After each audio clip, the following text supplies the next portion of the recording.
hadirin, para sahabatku yang dirahmati Allah, hari ini saya akan membagikan sebuah rahasia. Dan rahasia ini tidak diketahui banyak orang.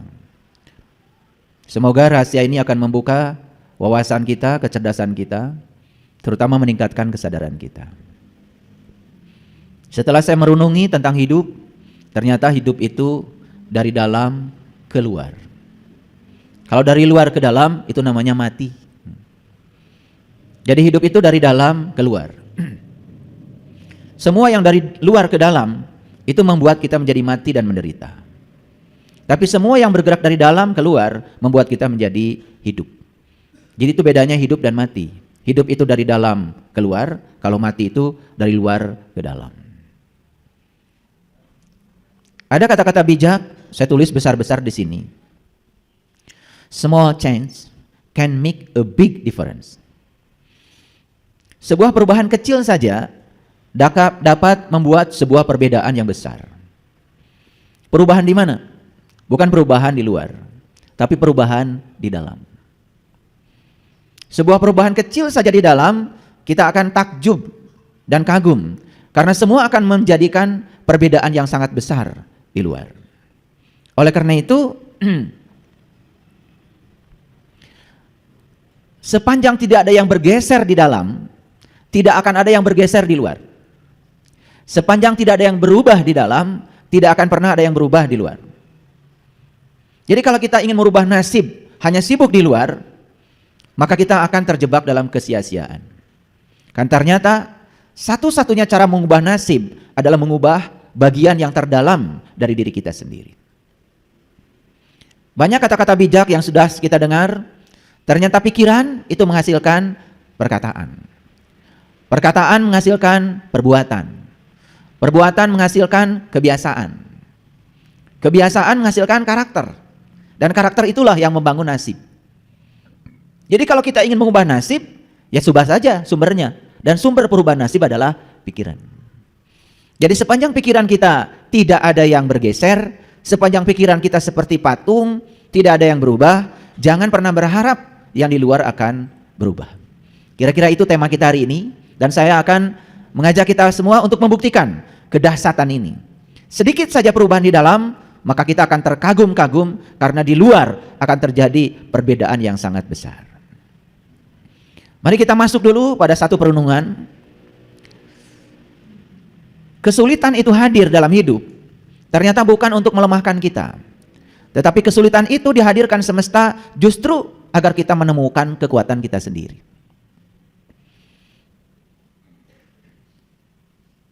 Jadi kekuatan seseorang itu tidak bisa diuji dengan cara biasa. Seberapa kuat seseorang itu, ya dihadirkan oleh semesta yang namanya kesulitan. Dan ternyata kesulitan sudah terbukti selalu mengantarkan seseorang untuk menemukan kekuatan dirinya. Oleh karena itu, kalau doa itu jangan sembarang.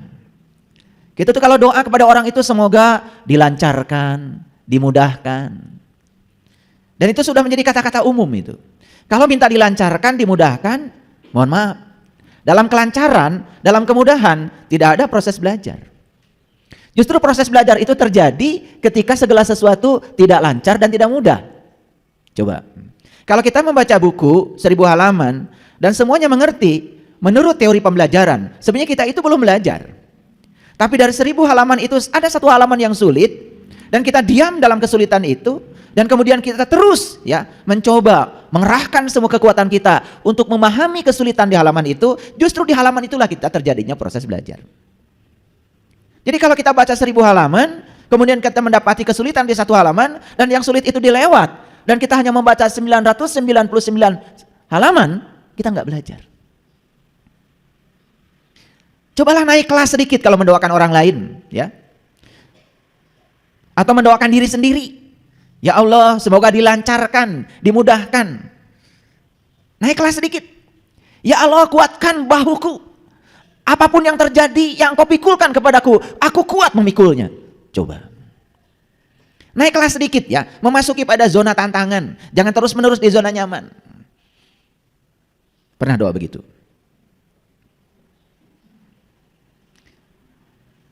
Jadi saya juga baca di WA grup ya, yang konon katanya itu ada grup orang-orang yang berkesadaran, doanya masih begitu. Semoga dilancarkan, dimudahkan. Saya ingin melihat ada kesadaran naik sedikit saja. Semoga ya Bapak Ibu diberikan kekuatan untuk memikul apapun ya yang akan dibebankan semesta kepada Bapak Ibu. Kan keren. Kalau diminta diringankan, sesuatu yang ringan itu tidak akan membuat badan kita jadi kuat. Coba, ngangkat yang ringan akan menambah kekuatan? Tidak. Seseorang itu akan menjadi kuat kalau sering ngangkat yang berat. Betul? Coba, seorang binaragawan badannya menjadi kuat dan berotot karena sering mengangkat yang berat. Kalau ngangkat yang ringan terus, ya sudah, ototnya ya seperti itu. Gak kuat-kuat. Makanya kenapa tidak kuat-kuat? Kenapa kita tidak dewasa? Karena kita itu kata-kata yang meluncur dari mulut kita pun menggambarkan betapa ringkihnya diri kita. Beda dengan Jenderal MacArthur. Jenderal MacArthur itu adalah pemimpin perang sekutu. Terkenal itu dengan doanya. Tuhan, jangan berikan kemudahan kepada anak-anakku. Jangan berikan kerancaran kepada anak-anakku. Begitu. Doanya begitu. Hadirkan gelombang yang keras pada anak-anakku. Hadirkan kesulitan yang dahsyat pada anak-anakku. Gitu. Namun satu Tuhan, permohonanku. Ketika gelombang datang itu kepada anak-anakku, berilah kemampuan dia untuk menyelamatkan diri dari gelombang itu. Dan berikanlah kemampuan agar dia pun tidak egois dan menyelamatkan orang-orang yang hampir tenggelam bersama dengan dia. Berani doa seperti itu. Berani. Kita ini kadang-kadang suka aneh. Ingin hidupnya luar biasa, tetapi cara hidup kita biasa.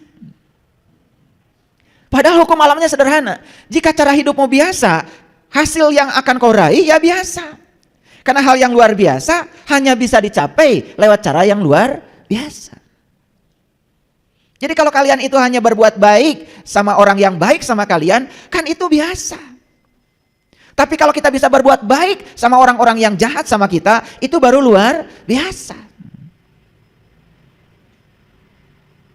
Mau saya ajak hari ini menuju etape baru, kehidupan yang luar biasa mau? Ya caranya luar biasa. Jadi kita ini kadang-kadang ya menginginkan sesuatu tetapi tidak mengerti mekanisme semesta untuk mewujudkannya. Kalau tidak mau bisnis berisiko besar, ya sudah. Beli terigu 1 ons, beli minyak 1 ons, beli engkol 1 ons, campurlah semuanya, jadilah bakwan. Dan kemudian taruhlah yang 1 ons itu di atas meja di pinggir jalan. Setidak-tidaknya kalau itu tidak laku kan menjadi santapan untuk diri sendiri. Bisa dihitung hasilnya berapa? Seseorang yang tidak mau mengambil risiko, ya memang hidupnya tenang, tetapi tidak pernah mengalami kemajuan. Karena risiko yang paling besar dari seseorang adalah tidak mau mengambil risiko. Lihat orang-orang yang tidak mau mengambil risiko, hidupnya di zona nyaman. Ya begitu-begitu saja. Maaf ya. Penghasilannya gitu-gitu saja, biasa-biasa saja. Tidak ada yang luar biasa. Jangan berharap ada kejutan, jangan berharap. Jadi bagaimana kita bisa menjadi kuat?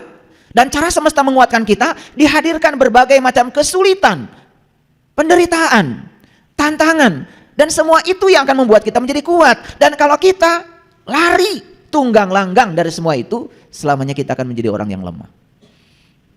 Paham? Oke. Habis sholat, berdoa. Ya Allah, jadikanlah aku orang yang paling sabar di semesta ini. Didengar gak oleh semesta? Semesta itu langsung mendengar. Makanya langsung dikabulkan. Selesai sholat, langsung ada serangan mendadak. Anak marah-marah. Pasangan hidup marah-marah. Terima telepon dari teman, marah-marah. Atasan di kantor, marah-marah. Tapi selama ini kita tidak mengerti kalau itu pengkabulan Allah. Gak ngerti sama sekali. Karena Allah itu selama ini ditempatkan oleh kita seperti Doraemon. Jadi kalau kita minta sabar, jadi orang paling sabar, caspleng gitu langsung jadi orang paling sabar? Ya tidak. Cara Allah mengabulkannya, dihadirkanlah orang-orang yang tidak sabar. Lewat mereka kita akan dibuat menjadi orang yang paling sabar. Seperti itu mekanisme semesta bekerja. Cuman selama ini kita mengabaikannya, langsung menjudge Allah. Kok Allah tidak mengabulkan saya? Padahal anak sudah marah-marah, pasangan hidup sudah marah-marah, baru saja ke jalan, ya, ada orang marah-marah. Itu pengkabulan dari doa kita. Cuman kita nggak ngerti kalau itu pengkabulannya. Karena yang namanya pengkabulan di otak kita itu adalah bukan proses. Pengkabulan itu seakan-akan caspleng kayak Doraemon. Minta kantong ajaib, langsung saja saat itu datang. Begitu bukan? Ini ngerti nggak yang saya sampaikan? Kalau ngerti saya lanjutkan ngajinya. Ngerti? Oke. Agak cerdas sedikit ya. Makanya saya bilang kalau mau ngaji dengan saya, minum jus wortel.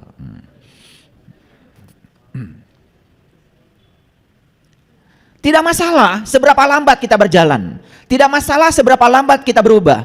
Yang paling penting tidak berhenti, itu saja. Seorang pakar fisika yang bernama Einstein mengatakan, hidup ini seperti mengayuh sepeda. Dan kalau kita berhenti mengayuh, pasti jatuh. Pernah naik sepeda? Kan jatuh itu karena kita berhenti mengayuh, bukan? Dan kalau terus kita mengayuh, maka keseimbangan tidak akan hilang. Jadi keseimbangan dalam hidup ini karena kita berhenti mengayuh, itu saja sebetulnya. Dan kalau kita terus mengayuh, jadi tidak usah memikirkan seberapa lambat kita berubah, tidak usah. Yang paling penting jangan berhenti berubah, terus saja. Pohon yang ada di sana itu pohon mangga itu dulu saya tanam kecil segede gini, itu yang tinggi itu segede gini. Dan kalau kita tatap sekarang pohon itu, walaupun dia sedang berubah, perubahannya itu tidak akan bisa dideteksi oleh mata kita secara lahir. Tapi perubahan itu baru nyata setelah 2 tahun, 3 tahun, seperti itu alam semesta mengajarkan perubahan. Tidak tergesa-gesa, tidak terburu-buru, tapi sampai. Yang paling penting itu sekarang jangan berhenti untuk terus berubah. Walaupun kecil-kecil tapi terus berubah. Jangan berhenti belajar. Karena orang yang berhenti belajar langsung jatuh menjadi orang bodoh. Tetapi ketika dia terus belajar, walaupun sedikit-sedikit, status dia tetap jadi orang pintar. Karena orang pintar itu bukan orang yang mengoleksi sejumlah pengetahuan, tapi yang tidak pernah berhenti belajar. Makanya, jangan pernah mengatakan saya sudah tahu. Siapapun orang yang mengatakan saya sudah tahu, dia akan tertutup dari pengetahuan baru. Betul? Apa sesungguhnya harus kita ubah pertama kali? Nih, kualitas pikiran.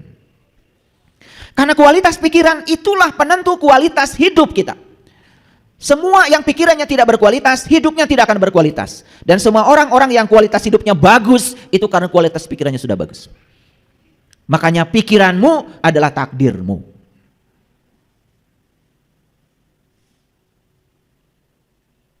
Dan pikiran itu bukan buatan Allah, pikiran itu buatan lingkungan. Yang buatan Allah itu otak. Otaknya buatan Allah. Tapi yang diinstalkan ke dalam otak, itu tergantung di mana kita hidup. Saya mewawancarai mahasiswa yang mengambil mata kuliah kewirausahaan dengan saya. Secara pribadi, saya tanya, pernah dengar nggak kamu kata-kata dari orang tuamu? Nah, cari uang itu susah. Nah, hidup ini penuh dengan perjuangan. Itu terdengar berulang-ulang, mau makan, kata-kata itu datang. Ketika minta uang jajan, langsung dapat khutbah. Khutbahnya, nah, cari uang itu susah. Hidup ini penuh perjuangan. Terus dikatakan begitu, terus berulang-ulang. Apa yang terjadi? Kata-kata yang diulang-ulang itu akhirnya masuk di subconscious mind, long term memory anak kita. Terbentuklah dalam otak mereka itu sebuah paradigma buat cari uang itu susah dan hidup penuh perjuangan. Makanya anaknya ketika sudah dewasa cari uangnya susah dan hidupnya penuh dengan perjuangan. Itu doanya orang tua yang tidak disadari. Dia doakan setiap sholat, semoga anak saya jadi anak yang soleh, berguna bagi nusa dan bangsa. Doa itu dilantunkan 5 kali setiap sholat. Tetapi mengatakan hidup susah dan penuh perjuangan puluhan kali. Mana yang akan jadi? Yang puluhan kali. Ada proses repetisi di situ. Tapi orang tua menganggap itu bukan doa. Dan itu yang akan terjadi. Apa yang terjadi? Untuk membongkar kata-kata di dalam alam bawah sadar itu mahal. Perlu bantuan psikolog. Perlu dihipnoterapi, perlu diubah semua sampah yang ada di dalam pikiran bawah sadarnya untuk mengubah nasibnya. Kenapa sih kita tidak mengatakan, nah hidup itu mudah dan menyenangkan? Coba. Hidup itu mudah dan menyenangkan. Wah, Ma, wih, mobil bagus sekali. Nanti kamu bisa beli. Bisa beli. Daripada mengatakan, jangan mimpi. Memangnya Bapak ini siapa? Wah, gitu. Kita ini cuma seorang petani. Ya, kadang-kadang padi juga dimakan tikus. Betul nggak? Diserang burung. Panen juga belum tentu. Terus dihunjamkan kata-kata negatif pada anak kita. Sekaligus kita sedang menghunjamkan kata-kata negatif di pikiran kita. Ya sudah, setiap kali nanam padi selalu dimakan tikus. Karena dia itu memang sedang berdoa semoga padinya dimakan tikus. Dengan kata-kata tadi. Cuman kita tidak pernah sadar. Itulah kualitas hidup kita, tergantung kualitas pikiran kita. Saya waktu kecil, kerjaan saya tukang kayu bakar, ngambil kayu bakar. Jadi kalau hari Sabtu, itu hari Minggu, itu kerjaan kami itu ngambil kayu bakar. Jadi semua cucu-cucu itu dikumpulkan itu di rumah nenek, dikasih sarapan singkong sama gula merah, gula aren, itu supaya kuat naik gunung. Gitu. Naik itu, nenek kami yang memimpin itu. Luar biasa. Saya nakal, karena kalau nenek sedang ngambil kayu bakar itu ya saya tidur-tiduran aja di hutan itu. Lihat langit. Yang lain itu sibuk ngikutin nenek, kalau saya enggak nakal. Kalau sudah satu ikat disiapkan, ya baru sama saya diangkat. Nakal saya itu. Tapi waktu kecil saya sudah lihat ke langit, lihatnya ke langit itu. Paling suka, paling senang kalau ada pesawat lewat itu. Pesawat lewat. Kalau ada pesawat lewat, bahagia sekali. Dan saya pejamkan mata saya lama gitu. Dan saya rasakan seakan-akan saya di pesawat itu. Maaf ya. Itu yang membedakan nasib saya dengan kakak adik saya.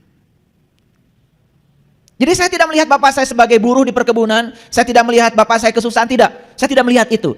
Saya percaya kalau Allah itu akan ngasih rezeki yang sama buat semua orang. Saya percaya kalau Allah itu akan menyediakan kebahagiaan yang sama buat semua orang. Jadi saya bayangkan sejak dari kecil, saya ini sudah naik pesawat kemanapun saya mau. Dan begitu saya sudah waktunya, saya naik pesawat kemanapun saya mau.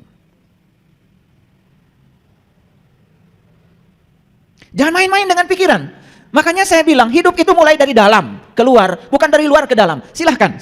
Biayai anak-anak kalian, ya, modali anak-anak kalian. Udah kamu bisnis ini, modali. Habis tuh modal.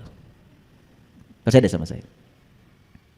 Bapaknya bisnisnya X, anaknya harus ngikutin bapaknya. Itu sudah salah. Karena anak ini lahir ke dunia bukan harus menjadi bapak ibunya. Anak ini lahir ke dunia harus menjadi dirinya sendiri. Dia melakukan pekerjaan yang dia tidak suka, tidak akan berkembang. Berapa miliar pun uang yang disuntikan menjadi modal, gak akan berkembang. Kenapa? Bagian dalamnya tidak diubah. Harusnya tahap pertama jadikan dia menjadi dirinya sendiri. Gimana caranya? 1, ajarkan dia bisa menerima dirinya apa adanya.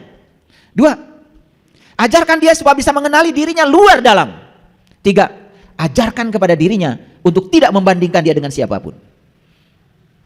Kalau temannya di sekolah pintar matematika, dia pintar olahraga, ya memang beda. Tidak usah dia harus pintar matematika. Jangan ketika dia idiot matematika kemudian dimarah-marahi. Siapa tahu kelebihan anak kita adalah memang olahraga. Apa menjadi olahragawan itu tidak akan menjadi kaya? Berapa gajinya Ronaldo di Saudi? 3,1 triliun per tahun. Kentutnya saja dibayar. Betul nggak? Dan belum tentu Ronaldo disuruh mengerjakan soal fisika, matematika bisa. Belum tentu. Karena setiap manusia itu jenius sebetulnya di bidangnya masing-masing. Cuman kita ingin semua orang seperti yang kita mau. Itulah orang tua kadang-kadang. Intervensi pada anak. Intervensi yang pertama pendidikan. Intervensi yang kedua pekerjaan. Intervensi yang ketiga adalah jodoh. Tuh. Rumah saya? Kencana rumah saya. Betul nggak? Ini saya sedang mengajarkan kesadaran. Karena yang punya rencana besar dengan anak-anak kita bukan ayah ibunya. Yang punya rencana besar dengan anak-anak kita adalah semesta, Allah. Temukan jeniusnya. Anak kita di mana? Kita ini hanya fasilitator. Dan yang keempat, izinkan anak kita menemukan bakat yang luar biasa dalam dirinya. Dan yang kelima yang luar biasa adalah setelah dia menemukan bakat dalam dirinya, kembangkan bakat itu sehingga menjadi berkah dalam hidupnya. Setelah itu ajarkan kepada mereka, nah berkah itu bukan untuk kamu. Tapi berkah yang dititipkan Allah kepada kamu agar kamu menjadi manusia yang bisa menjadi kepanjangan tangan Allah, menyampaikan cinta kasih Allah pada semesta, baru jadi manusia yang berguna. Bapak saya itu orang Cirebon, kalau bicara sama saya sederhana aja. Menggunakan kata-kata Sunan Gunung Jati. Ingsun titip tajuk lan fakir miskin. Itu aja. Pepatah Sunan Gunung Jati itu cuma 2 kok. Ingsun titip tajuk lan fakir miskin. Tajuk, musola, tempat sholat. Secara lahir yang namanya tajuk itu masjid. Secara batin yang namanya tajuk itu adalah kolbu, baitullah. Jaga aja kata bapak saya 2. Dimanapun kamu tinggal, jangan lupa bikin tajuk kecil-kecilan, bikin musola kecil-kecilan, kalau ada rezeki, bikin masjid yang besar. Tapi jangan lupakan baitullah hakikat yang ada dalam dirimu. Dan siapapun yang sudah menemukan tajuknya dalam dirinya, saya yakin orang yang sudah di level itu bersama dengan Allah yang Maha Pengasih, Allah yang Maha Penyayang, pasti welas asih hidupnya. Pasti welasan dan asihan. Berikutnya apa? Fakir miskin. Dan itulah sebetulnya sumbernya kebahagiaan. Jadi sekali lagi, jangan pernah berharap sesuatu yang luar biasa dalam hidup ini kalau hidup kita biasa-biasa saja. Sama. Kita sholat biasa-biasa saja. Orang lain wudhu, ikut wudhu. Orang lain sholat, ikut sholat. Orang lain takbir, ikut takbir. Ya sudah, ngikut seperti kebanyakan orang. Ya hasilnya pun seperti kebanyakan orang. Coba dinaikkan sedikit. Kenapa Rasulullah mengajarkan kepada kita ketika membasuh wajah, beliau mengajarkan doa, ya Allah putihkanlah wajahku dengan cahaya.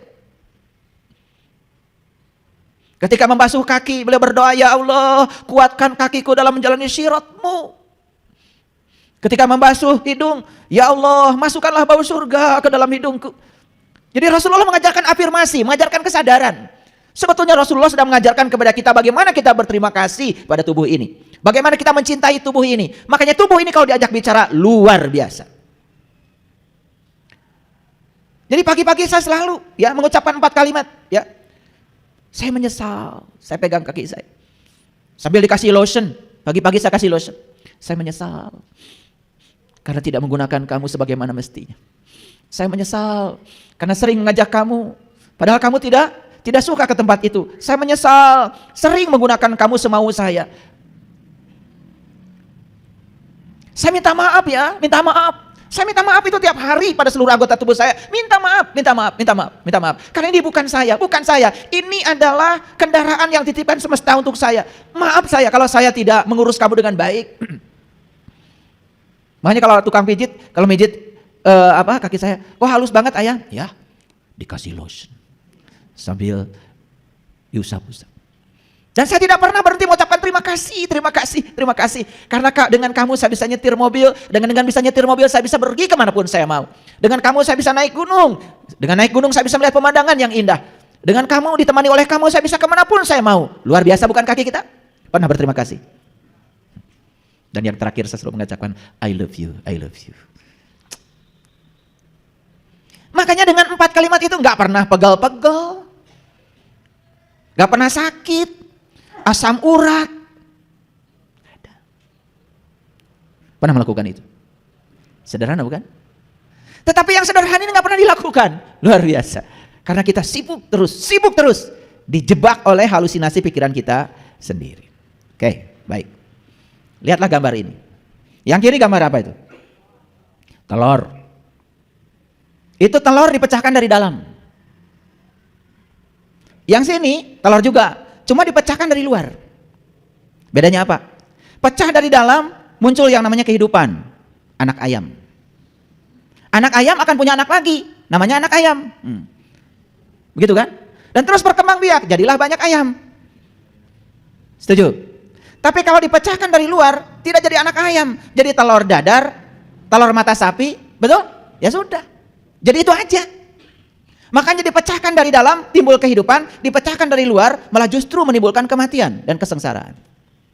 Sama orang belajar spiritual, sama orang menjalankan agama, kalau dia itu menggunakan kekuatan dari luar, dipaksa, disuruh-suruh, tidak akan pernah berkembang. Tapi kalau kesadaran muncul dari dalam, itu luar biasa. Makanya tugas kita ini sebagai orang tua bukan memaksa anak harus itu harus ini, tetapi timbulkan inspirasi pada dirinya agar dia mau melakukan itu dari kesadarannya sendiri. Saya kan tidak mengundang Bapak Ibu untuk hadir di sini, bukan? Ada nggak yang diundang oleh saya? Tidak. Karena saya tidak mau ini digerakkan dari luar oleh saya, tidak. Apalagi saya ngasih iming-iming, siapa yang datang ke kajian saya akan dibebaskan dari segala masalah. Enggak ada. Atau siapa yang datang di kajian saya akan mendapatkan surga yang kenikmatannya tak terbatas. Enggak, saya juga tidak bilang begitu. Dan saya yakin kalian yang datang di sini adalah karena ada gerakan dari dalam dirinya untuk mau ke sini. Akan berbeda hasilnya. Kalau saya iming-imingi dengan pahala, akan berbeda hasilnya kalau saya ancam-ancam dengan neraka. Apalagi kalau saya bikin statement, siapa yang tidak datang kajian saya hari Selasa, maka akan masuk neraka, dibakar di sana. Enggak. Saya cuma menginspirasi saja, supaya inspirasi dari saya itu menggerakkan yang di dalam, sehingga kita menjadi tahu siapa diri kita. Oh, ternyata saya itu tidak tahu. Dan sekarang saya tahu kalau saya tidak tahu. Makanya saya harus mencari tahu. Ternyata selama ini saya sok tahu. Dan saya tidak mau tahu. Diberitahu kadang-kadang sok tahu. Tapi sekarang saya tahu, kalau saya tidak tahu, maka saya tundukkan diri saya supaya saya menjadi orang yang tahu dan saya tahu bahwa saya tahu. Jangan jadi orang yang tidak tahu dan saya tidak tahu kalau saya tidak tahu. Gerakan dari dalam itu namanya gerakan perubahan. Dan kalau perubahan dimulai dari dalam, semua yang di luar akan dahsyat berubah.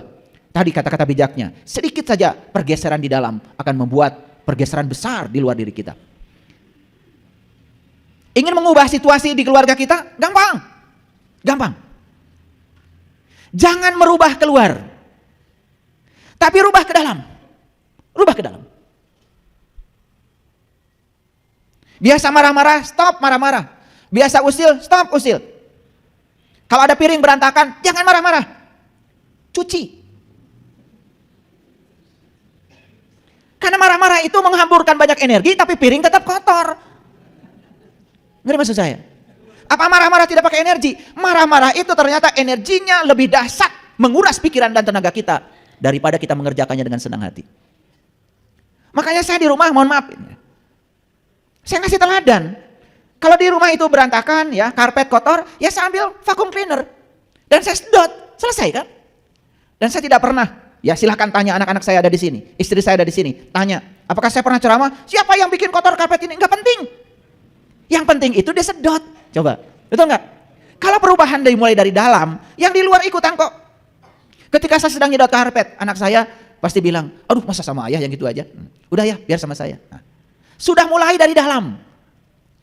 Jadi sekarang ini kita perlu cara untuk menginspirasi seseorang supaya dia mau melakukan itu dari kesadarannya sendiri. Karena itu akan menimbulkan kehidupan. Belajar dari telur ayam. Telur ayam dipecahkan dari dalam oleh ayam, keluarlah anak ayam. Tapi telur ayam dipecahkan dari luar, dipaksa supaya pecah. Cuma jadi dadar telur atau telur mata sapi. Betul apa tidak? Jadi alam sudah mengajarkan yang luar biasa. Cuman kita kadang-kadang ya tidak bisa menangkap hal yang luar biasa itu. Jadi kuncinya sederhana. Ketika di dalam ada yang bergeser, maka di luar pasti bergeser. Ketika di dalam berubah, maka di luar pasti berubah. Saya kasih tahu ilmunya. Ketika seseorang sudah menemukan tempat suci di dalam, semua yang di luar menjadi suci. Ketika seseorang sudah menemukan kemuliaan di dalam, semua yang di luar mulia adanya. Dan ketika seseorang sudah menemukan keindahan di dalam, semua yang di luar menjadi indah. Dan orang yang gampang sekali menghakimi, orang yang gampang menyalahkan, orang yang gampang marah, sebetulnya karena dia belum menemukan keindahan di dalam dirinya sendiri. Belum selesai, masih banyak konflik dengan dirinya sendiri. Jadi kalau orang itu banyak konflik di luar, sebetulnya itu adalah isyarat kalau dia itu masih berkonflik dengan dirinya sendiri. Paham sampai sini? Oke.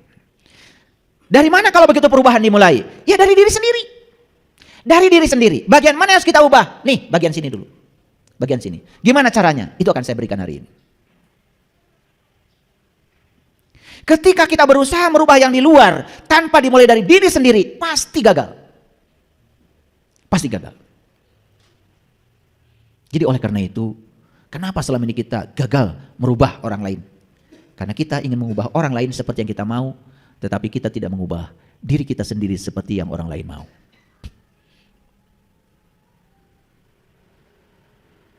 Ada salah satu peserta kemarin habis ikut pelatihan sholat khusyuk. Sampai hari ini terus WA sama saya. Mabuk cinta dengan sholatnya. Bahkan azan belum ada aja sudah rindu ingin sholat. Dari mana kerinduan itu? Dari dalam. Karena saya tidak ngancam-ngancam kok. Yang sholat dapat pahala, yang tidak sholat dapat kisah, enggak gitu metode saya. Saya ajarkan saja sama mereka bagaimana caranya supaya sholat itu ada rasa dan nikmat. Itu yang saya ajarkan. Begitu dia merasakan sholat itu nikmat, kebutuhan dari dirinya sendiri muncul tanpa syarat. Bahkan puncak tertingginya apa? Dia sudah di level love, di level cinta. Kenapa Anda sholat? Saya cinta, saya rindu kepada Allah. Kenapa Anda rindu kepada Allah? Tidak mungkin kita bisa rindu tanpa pertemuan. Omong kosong. Dalilnya jelas di tanah Nusantara ini. Witing tresno, jalaran soko kulino. Dalilnya begitu. Betul?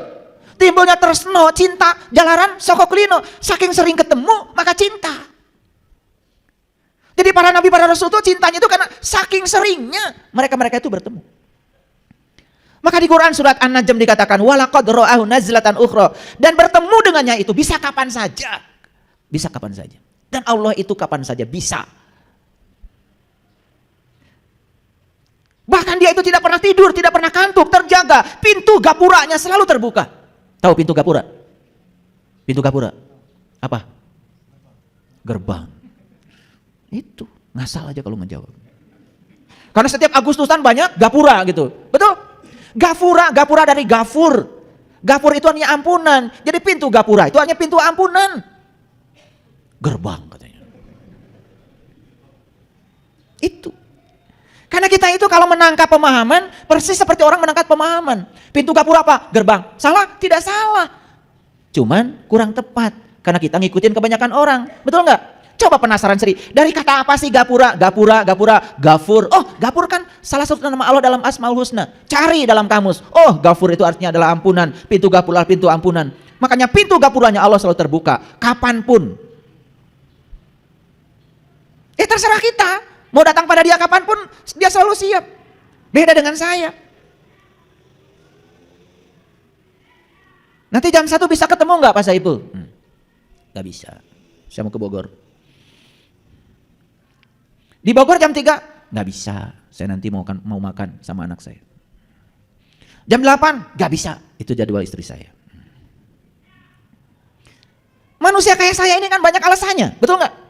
Tapi Allah tidak pernah. Ya Allah, saya mau ketemu nanti sore. Kata Allah, gak bisa. Sibuk. Betul gak? Nah, sebegitu luas ya. Sebegitu luas waktu dan ruang yang disediakan beliau. Kita sendiri kok gak mau datang. Itu aja. Paham ya? Oke, baik. Sekarang saya mulai pakai Quran. Dalam Quran surat Al-A'raf ayat ke-58. Ini surat yang ke-7 ya. Wal baladut thayyib. Balad itu bahasa Arab artinya kota. Tapi sering disebut juga balad itu adalah tempat. Tidak salah, kota juga tempat bukan? Itu. Wal baladut thayyib ya. Jadi thayyib itu baik. Jadi lucu namanya Bang Thayyib tapi nggak pulang-pulang. Itu. Lucu kan? Itu berlawanan dengan namanya. Padahal thayyib itu artinya baik. Ya. Kalimatun thayyibah itu kalimat-kalimat yang baik. Wal baladut thayyib yahruju nabatuhu. Dan tanah yang baik tanamannya akan tumbuh subur biizni rabbih dengan seizin Allah. Nah, kalau kita berbicara tanah, biasanya langsung yang terpikir oleh kita adalah tanah yang ada di luar diri kita, betul? Salah? Tidak salah, itu juga tanah secara syar'i. Tapi tanah secara hakikat kan ini yang terbuat dari tanah. Betul? Makanya saya sering iseng itu. Ada yang suka makan rumput di tempat ini? Iseng tuh kalau bertanya. Ada yang suka makan rumput? Enggak katanya. Saya ubah sekarang. Ada yang suka makan daging? Acung tangan dong. Wah, ternyata semuanya. Bukannya daging itu terbuat dari rumput? Betul? Iya. Lah coba sapi nggak dikasih rumput. Nggak ada dagingnya. Cuman kita nggak sadar kalau daging itu berasal dari rumput. Diolah oleh alam jadi daging. Nah kita ini sebenarnya makan rumput dalam bentuk daging. Ada yang suka makan kotoran sapi? Wih, amit-amit katanya. Betul, betul nggak? Padahal itu wortel, bawang merah, betul? Cabai rawit, kentang, kan semua itu dari kotoran binatang. Betul apa tidak? Harusnya kalau orang yang cerdas dan sadar, saya makan kotoran sapi tiap hari dalam bentuk kentang, cabai merah. Betul nggak? Kan itulah alam. Nah karena kita melupakan asal muasalnya sehingga kita lupa, terjebak oleh bentuk. Oke, nggak apa-apa. Jadi mana tanah yang sebenarnya? Ini tanah. Ini tanah. Di tanah yang baik, tanamannya tumbuh subur dengan seizin Allah. Di tanah yang baik, apapun biji di sini akan tumbuh dengan baik. Biji kesabaran, biji kebijaksanaan, biji kehalusan, biji kelembutan, biji welas asih, semua kita tuh punya di sini. Cuman kenapa biji-biji itu tidak tumbuh subur? Karena apa? Karena tanah ini gersang. Makanya ayat yang selanjutnya, walladzi khabusa la yakhruju illa nakida. Dan di tanah yang gersang, tanamannya tumbuh merana. Maaf ya. Pernah nggak lihat orang baik, murah hati, penuh cinta kasih, melihat kesuburan nggak pada diri dia? Ya. Kalau ada masalah, tidak dibesar-besarkan. Kalau bicara, selalu meringankan. Maaf ya, saya belum bisa bayar utang. Nggak usah dipikirkan, nggak usah. Tenang, duit saya masih banyak. Tapi ada juga yang, maaf ya, saya belum bisa bayar. Kenapa? Kamu itu kalau janji, wah. Ada orang gitu. Terasa nggak gersangnya ketemu dia? Maaf ya, ini wajah-wajah. Maaf, habis kelihatan. Kesinggungan, baperan, gampang nyolot. Kenapa sih? Kenapa? Kan daripada marah lebih bagus memaafkan. Daripada menyalahkan kan lebih bagus memahami. Betul nggak? Buat apa menyalahkan? Pahami. Anak pulang terlambat, gak usah disalahkan dulu. Pahami, dengarkan dulu dia bicara. Jangan nyolot mentang-mentang ibu, mentang-mentang ayah sudah nyiapkan rotan. Dengarkan. Dengarkan dia hanya ingin didengar oleh kita. Siapa tahu dia ketemu dulu dengan temannya. Siapa tahu dia harus ada kepentingan pribadinya. Kenapa sih? Tapi otak kita itu sudah menyatakan salah dan harus dihukum. Makanya salah benar itu adanya di sini. Makanya pikiran yang tidak berkualitas selalu menciptakan kehidupan yang penuh dengan kesengsaraan. Maaf ya, kita belajar agama bertahun-tahun. Menghafalkan ini, menghafalkan itu, melakukan ini, melakukan itu. Tetapi ini tidak berkualitas. Kesadaran tidak meningkat. Masih benci pada orang, masih tidak suka pada orang. Padahal hukum alamnya jelas. Apapun yang tidak kamu sukai dari orang, sifat itu sebenarnya adalah sifatmu. Jadi kalau kita tidak suka sesuatu pada orang, jangankan sifat yang tidak disukai pada orang itu adalah cerminan dalam dirimu masih ada sifat itu.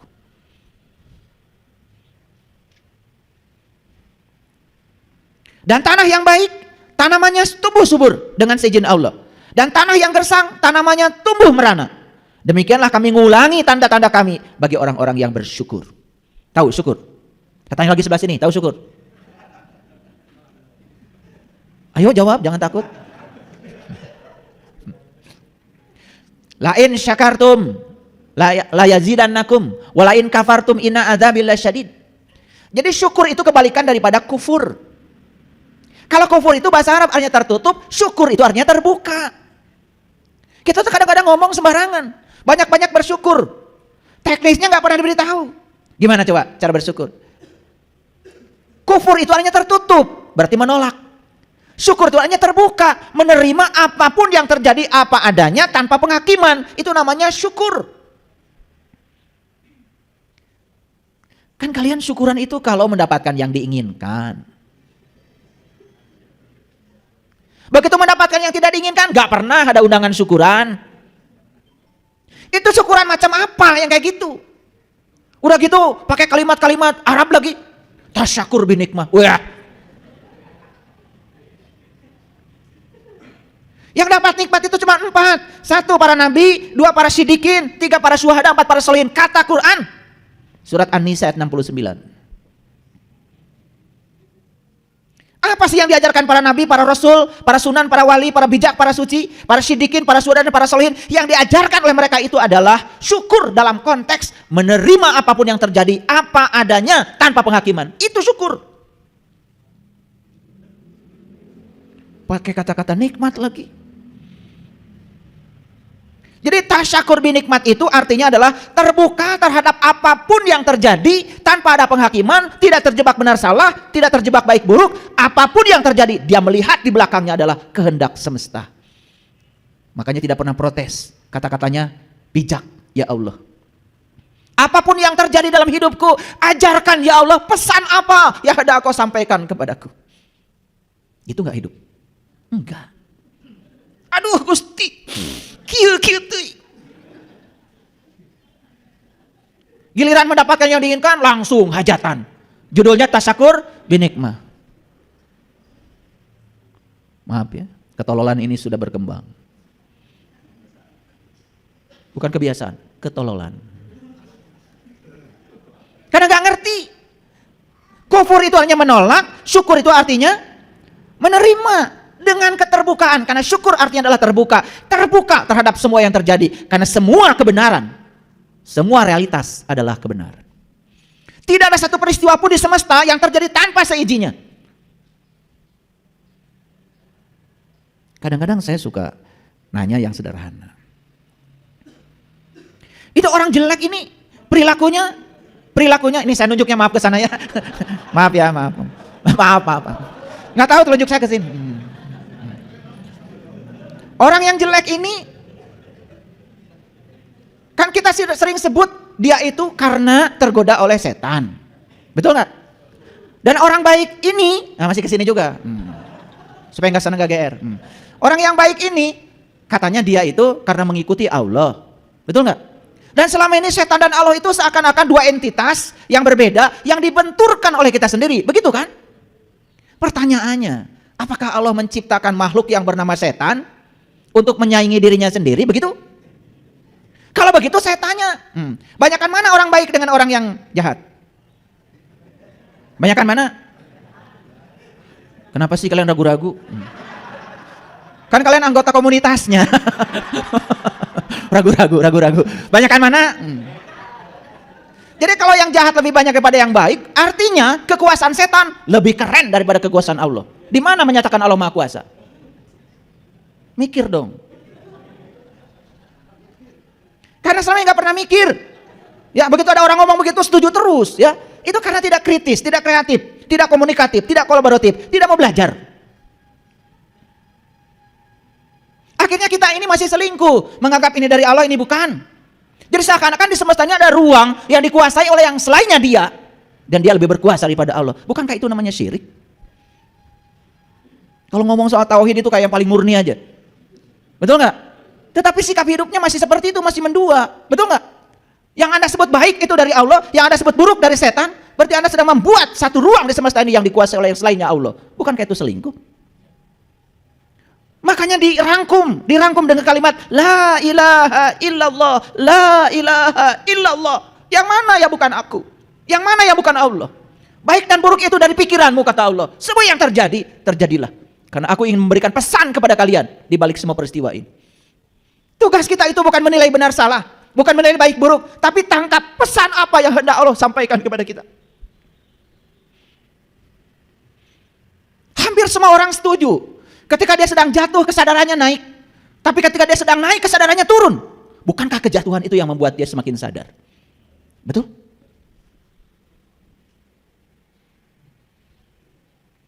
Di kelas spiritual yang belajar sama saya, jarang orang yang datang kepada saya sedang berada di puncak kejayaan dunianya. Sudah duitnya habis, usahanya bangkrut, baru nyari saya. Saya nasibnya.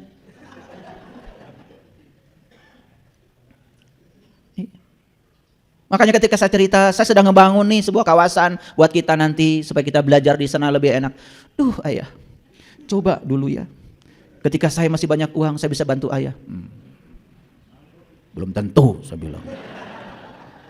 Itu kan halusinasi pikiranmu saja, betul nggak? Kenyataannya sekarang semuanya sudah tidak ada.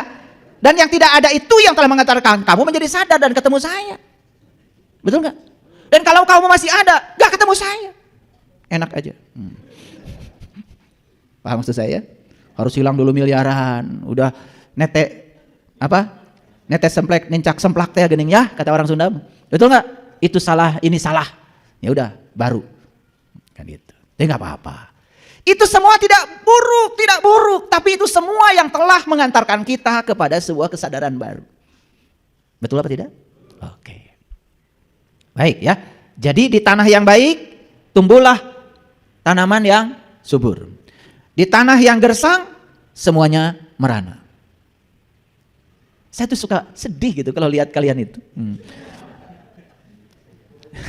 Merana. Duit banyak, merana. Apalagi gak punya duit. Betul gak? Iya. Sehat, merana. Apalagi kalau sakit. Punya mobil, merana. Apalagi kalau tidak. Kenapa? Karena ada masalah di sini. Jadi sumber penderitaan manusia adalah berasal dari penolakan pikirannya. Karena masih terjebak benar salah, pikirannya masih menghakimi. Dan itu sumber masalah. Ternyata masalah itu tidak ada ketika pikiran sudah selesai dari penghakiman. Gak ada. Ada yang bilang, saya punya masalah. Masalahnya apa, Bu?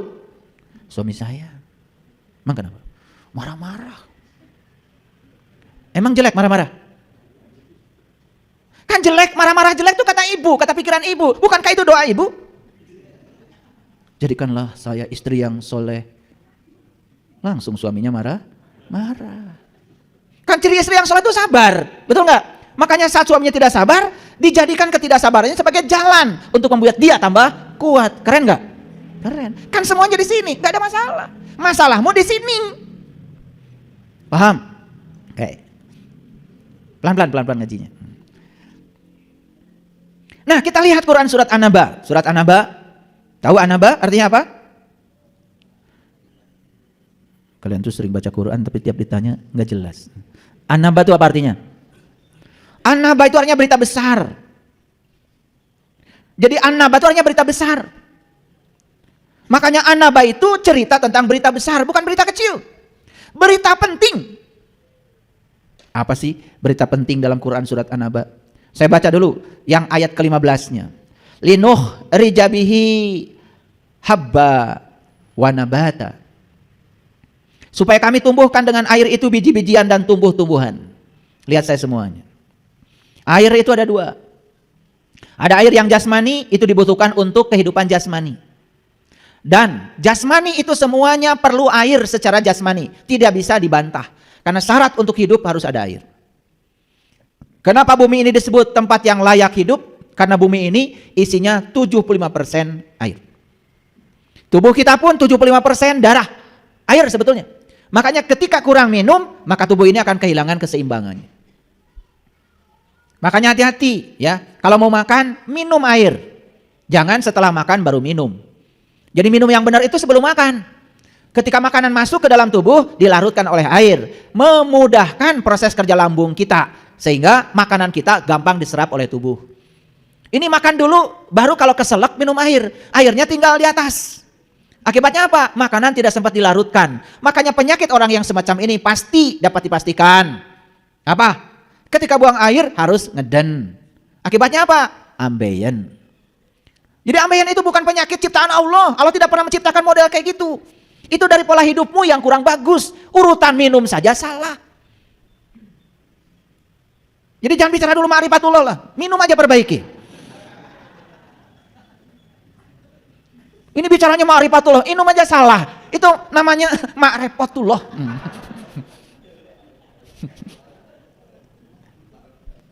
Ya, perbaiki dulu yang kecil-kecil dulu yang kayak gitu. Kenali tubuh kita. Maunya apa sih tubuh ini?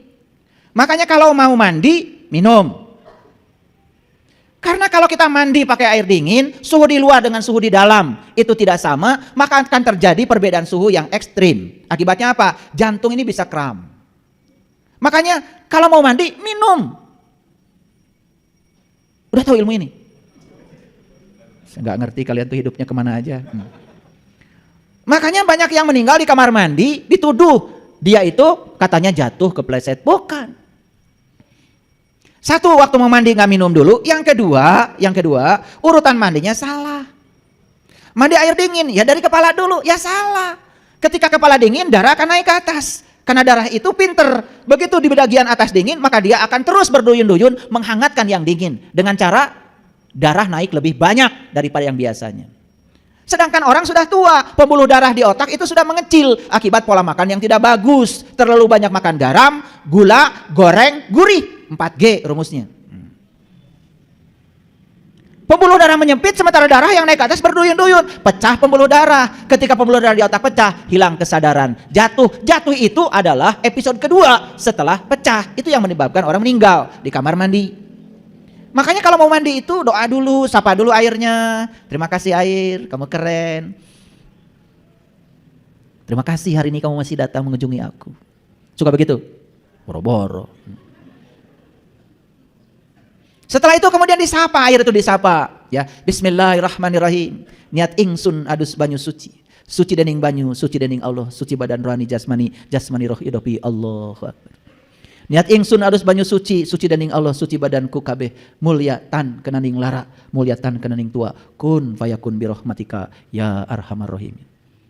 Niat ingsun adus banyu esuk mas gendega mas lulut, niat ingsun adus banyu sekar staman, siniramirah den lurupi inten, sarining retna kumala dadaku biar cahyaku Muhammadiyat, ya ingsun sejatining manusia, ana sukma mangan cahya, ana cahya mangan sukma, sarining bumi, sarining buana, ya Allah kang meleksa jege. Leluhur kita di Nusantara itu ngajarin mandi aja selengkap itu. Dan kita sangat menyepelekan ajaran leluhur kita. Itu yang bikin doa itu namanya Sunan Gunung Jati loh. Pembawa ajaran Islam di tanah Jawa Barat. Wah, itu doa apaan? Jangjawokan. Sudah merendahkan leluhur kita sendiri. Padahal itu bahasa Nusantara. Setelah itu kemudian ambil air 1 gayung, basahi dulu bagian bawah, naik ke atas, naik ke atas. Kalau sudah sini stop, jangan dibasahi dulu, sikat gigi dulu. Beri kesempatan darah turun ke bawah, darah turun ke bawah. Setelah darah ke bawah, itu terasa darah turun ke bawah. Kan lumayan, sambil sikat gigi, kita darah sudah turun ke bawah, baru naik ke atas, ke sini, baru kepala terakhir. Gitu mandi? Gitu enggak? Kalian tuh mandi salah, duduk pun salah, makan urutannya salah, ketawa juga salah, dengar pengajian salah. Makanya jangan heran kalau tiap hari itu salah terus, salah proyeksi, salah interpretasi. Ya sudah, produk salah kan hasilnya salah. Ngaku-ngaku sebagai orang yang paling benar, tambah salah. Saya itu kalau ngajak komunitas saya camping gitu, saya perhatikan cara tidurnya. Iya, tidur model kayak gitu. Aduh, hidupnya kayak apa? Gak jelas, merengkel.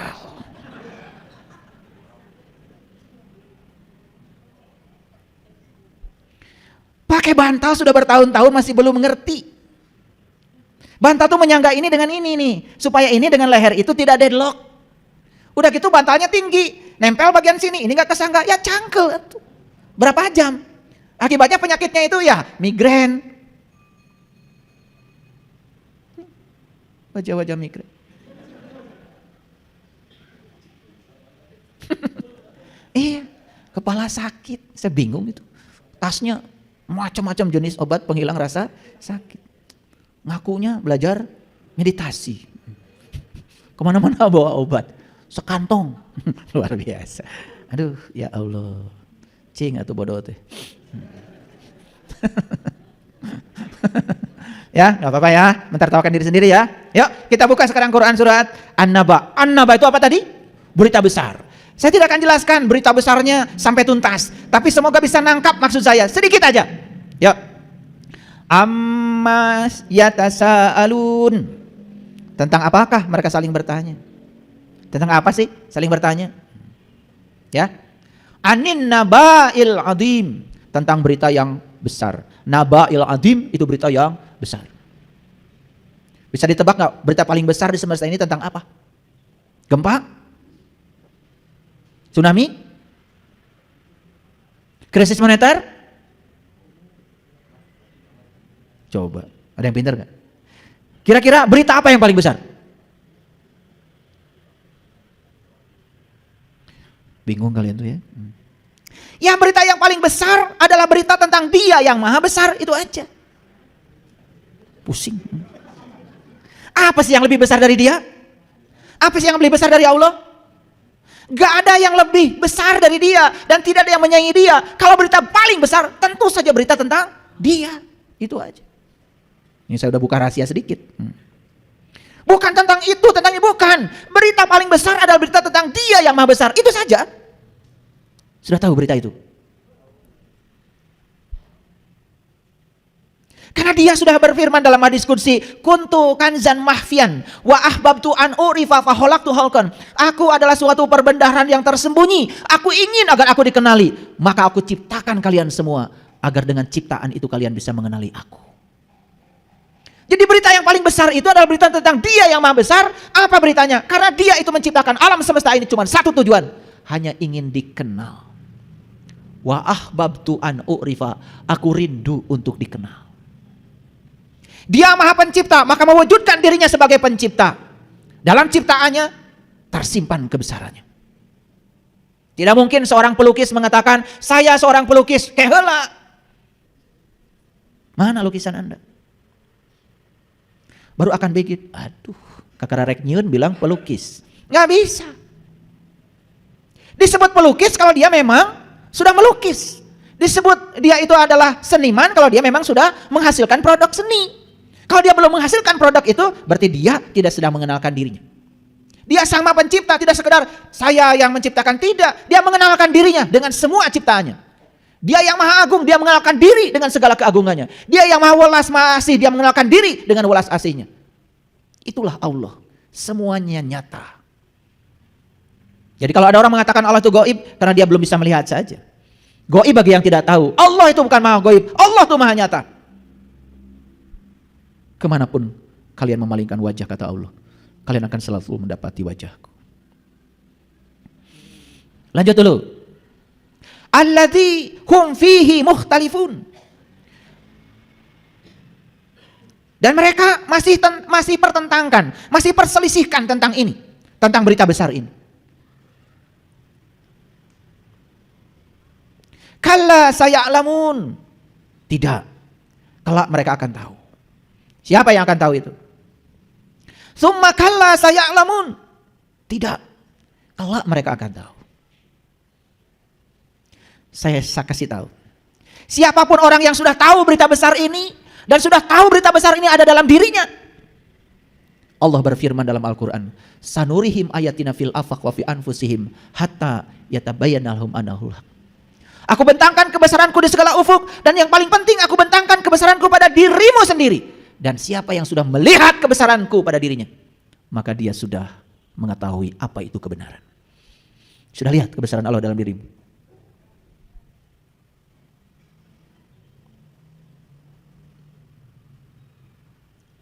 Alam naj'al lil ardo mihada. Bukankah kami telah menjadikan bumi itu sebagai hamparan?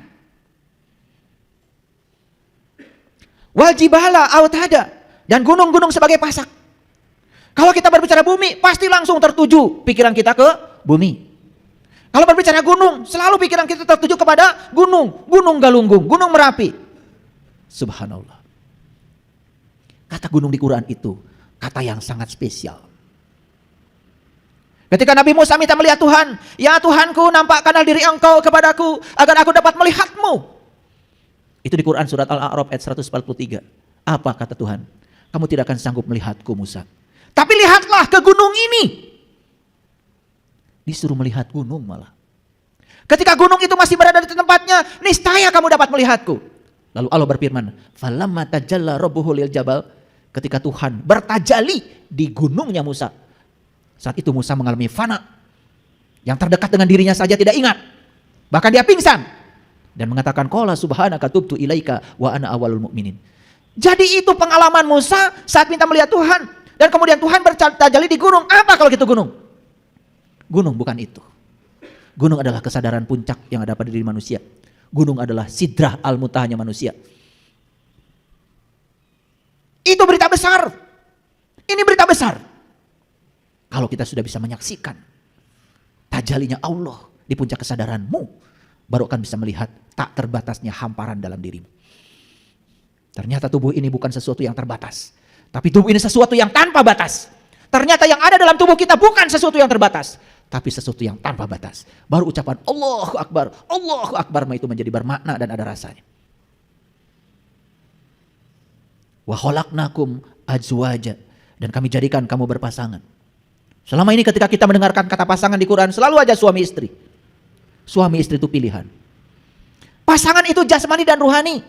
Adam dan Hawa. Karena kita itu datang ke dunia sudah berpasangan, ada jasmaninya, ada ruhaninya. Ini pasangan sudah sempurna. Separuh jiwaku ada padamu. Makanya hati-hati. Jadi aja kamu hidupnya separuh jiwa. Lah iya, setengahnya ada pada orang lain. Hidup macam apa seperti itu? Makanya dia tidak pernah mengalami kesempurnaan. Tidak bisa menerima dirinya apa adanya. Bahagia pun harus bergantung pada orang lain. Ketika separuh jiwa ditaruh di orang, dan orang yang kita tempatkan separuh jiwa kita itu tidak seperti yang kita mau, langsung jungkir balik, menderita hidupnya. Betul? Kita ini sudah utuh, sudah berpasangan. Lihat saya semua. Adam di sini, Hawa di sini. Ketika Adam dan Hawa serasi, pikiran, jiwa, fisik serasi, adem. Itu namanya surga. Lagi tenang seperti ini. Tiba-tiba ada orang datang membawa berita buruk. Bu, kata si Anu, ibu itu katanya ini. Tuh yang datang tuh namanya buah holdi. Begitu datang, itu berita, langsung ditangkap oleh pikiran. Dek! Wah, mulai. Jadi yang tadinya Adam dan Hawa sedang di surga, sedang menikmati keserasian, kedamaian itu, saat itu dia menelan buah holdi itu, langsung dia terusir dari surga. Masuk ke dalam kemarahan, kebencian, itulah neraka. Ngertos ya teh? Quran itu kontekstual, konseptual, bukan cerita sejarah masa lalu. Quran itu terjadi di sini, saat ini, sekarang, dan kita mengalami setiap saat. Betul apa tidak? Sering di mana kalian tuh? Di surga apa di neraka? Sebenarnya saya malas nanya gini. Kan dari wajahnya udah kelihatan, gosong semua kan. Ini supaya kelihatan ada dialog aja. Formalitas, biar kelihatan ada dialog. Sebenarnya males saya nanya, karena sebenarnya nggak nanya juga saya udah tahu. Kan dikit-dikit marah, dikit-dikit benci, dikit-dikit tidak bisa menerima kenyataan. Betul? Ketika orang lain tidak sama dengan pikiran Anda justifikasi orang lain itu salah. Bahkan dengan mudahnya menyesatkan orang lain. Ingat, di Quran Allah mengatakan, Inna rabbaka wa alamu biman dhalla an sabilihi wa huwa alamu bil muhtadin. Hanya Allah yang tahu siapa yang tersesat di jalannya dan siapa yang mendapatkan petunjuk. Tidak ada satu manusia pun berhak memberikan penilaian pada manusia yang lain. Kalau kita pedomannya Quran, yuk pedomani Quran. Karena Quran mengatakan, Inna rabbaka huwa alamu biman dhalla an sabilihi wa huwa alamu bil muhtadin. Hanya dia Allah yang tahu siapa yang tersesat di jalannya, siapa yang mendapatkan petunjuk. Dan Allah ketika kita tersesat, ditariknya oleh Allah, dikasih berbagai macam pesan. Betul nggak? Hidupmu menderita terus karena ada yang salah dengan hidupmu. Tuh, tubuh fisikmu sakit terus karena ada yang salah dengan cara hidupmu. Tuh, kamu konflik terus dengan orang lain, ada yang salah dengan cara hidupmu. Jadi Allah itu tidak pernah menghukum, tetapi dia hanya mengingatkan kita supaya kita kembali ke jalannya. Itu yang dilakukan Allah. Dan kenapa kita menderita terus menerus? Satu, karena kita tidak bisa menangkap pesan Allah kepada kita. Begitu banyak peristiwa yang terjadi tapi kita tidak bisa menangkap pesan itu. Paham sekarang? Sudah berpasangan kita? Sudah sempurna kita? Ya sudah, kalau sudah sempurna, sudah berpasangan, ya sudah. Bahagia tentukan oleh kamu, jangan ditaruh di orang. Mau bahagia aja ayo pakai Kalau kamu baik sama saya bahagia. Loh, mulai. Apa dapat dijamin orang baik terus pada kamu? Berarti kalau orang tidak baik, kamu tidak bahagia gitu? Ya Allah, bahagia macam apa yang kayak gitu? Itu bukan bahagia, itu senang. Karena kamu mendapatkan yang kamu mau, itu senang. Bahagia itu tidak bergantung mendapat atau tidak mendapat. Itu keputusanmu sendiri. Saya tetap saja tenang dan damai. Apapun yang orang lakukan pada saya. Saya tidak akan pernah mengizinkan apapun meruntuhkan kedamaian saya sendiri. Terlarang bagi saya Menelan buah holdi. Cerita buah holdi aja dari dulu gak ngerti-ngerti. Betul gak? Jadi menelan buah holdi betul-betul menelan buah. Bukan. Yang paling berbahaya itu bukan mulut ini. Nih mulut ini. Telan olehmu semua pun berita dari luar lewat sini. Langsung kalian akan sengsara. Betul apa tidak? Masa gak ngerti-ngerti selama ini? Segitu banyak pengalaman menderita. Anteng aja di situ. Iya. Duit gak punya, penyakit banyak. Betul gak? Iya. Mau ngaji aja ke sini gak punya ongkos. Apa bukan penderitaan itu? Betul gak? Tetapi itu bukan Allah sedang menderitakan kita. Tidak. Allah hanya mengingatkan kita. Ada yang salah dengan cara berpikirmu. Ada yang salah dengan cara hidupmu. Segera perbaiki. Jadi cara Allah berkomunikasi dengan kita ya seperti itu. Paham sampai sini? Oke, lanjut dulu. Wa ja'alna naumakum subhata. Dan kami jadikan tidurmu istirahat. Tidur yang mana ini? Tidur yang mana? Hati-hati. Bukan tidur yang itu yang ngorok. Kalian tuh tidur itu masih mikir. Mimpi yang buruk-buruk. Mungkin dikejar anjing gelo. Tidur macam apa kayak gitu? Gak istirahat. Betul gak? Makanya bangun tidur badan pegal-pegal, kepala pusing. Gak istirahat. Jalan-jalan. Kemana kita tidur jalan-jalannya? Ke tempat yang sesuai dengan frekuensi jiwa kita. Ini saya kasih tahu ya. Kalau hari ini kita masih tidurnya yang buruk-buruk, mimpi yang buruk-buruk, itu sudah jelas isyaratnya bahwa jiwa kita masih sefrekuensi dengan yang buruk-buruk itu. Saya kan sudah tahajud, saya sudah duha, saya sudah baca Quran tiap hari, gak peduli. Itu artinya aktivitas yang kita lakukan itu tidak membuat kita tambah suci. Berarti ada yang harus diperbaiki. Gampang kok. Nanti saya bikin episode khusus deh tentang tidur. Banyak yang gak ngerti tidur itu apa. Jadi kemana kita saat tidur, kita akan memasuki alam yang sefrekuensi dengan kualitas dari jiwa kita. Gak mungkin orang yang kebenciannya luar biasa, suka membicarakan keburukan orang, tiba-tiba besok cerita, tadi malam saya ketemu Nabi Muhammad. Gak mungkin. Beda frekuensi. Gak mungkin orang-orang kotor kayak gitu bisa ketemu dengan orang suci. Gak mungkin. Jadi kalau ngomong tuh yang benar aja lah. Ya. Tidur yang mana istirahat? Nih, tidur yang istirahat itu persis seperti tidurnya Ashabul Kahfi di gua. Itu yang tidurnya 300 tahun dan ditambah 9 tahun. Itu bahasa simbolik. Nggak akan saya buka itu rahasianya. Enak aja. Saya belasan tahun cari tidur kayak gitu. Keliling dunia saya. Betul nggak? Wah, udah belajar semua tradisi meditasi. Ya, enak aja. Miliaran saya keluar duit. Ini gratis lagi. Nggak boleh ya ilmu itu gratis. Karena kalau mendapatkan sesuatu dengan cara gratis, membuangnya gampang.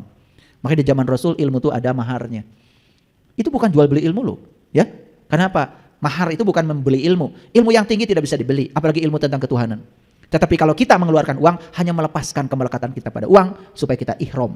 Supaya jahitan-jahitan kita pada yang selain Tuhan dilepaskan dulu. Itu maksudnya, ya. Cerdas sedikit. Bagaimana kita bisa istirahat? Harus tidur. Tidur yang mana? Nah, tidur ini yang harus kalian cari ilmunya. Dan tidur ini tidak usah berjam-jam. Hanya beberapa detik saja. Makanya di Quran surat Al-Ma'arij dikatakan, 1 hari di alam cahaya sama dengan 50.000 tahun di alam dunia. Beberapa detik saja kita berada di alam itu, luar biasa. Kemarin di kelas online, saya membuka kemarin kelas online, yang hadir hampir 95 orang. Ada dari Hong Kong, ada dari Jerman, yang ikut kelas saya. Saya cerita tentang rahasia pikiran dan rahasia nafas. Dan saya singgung sedikit tentang itu. Pada nangis. Baru saya ajak meditasi sebentar saja. Masuk melampaui yang berwujud. Memasuki yang tak berwujud. Masuk ke kesadaran murni. Nangis semuanya.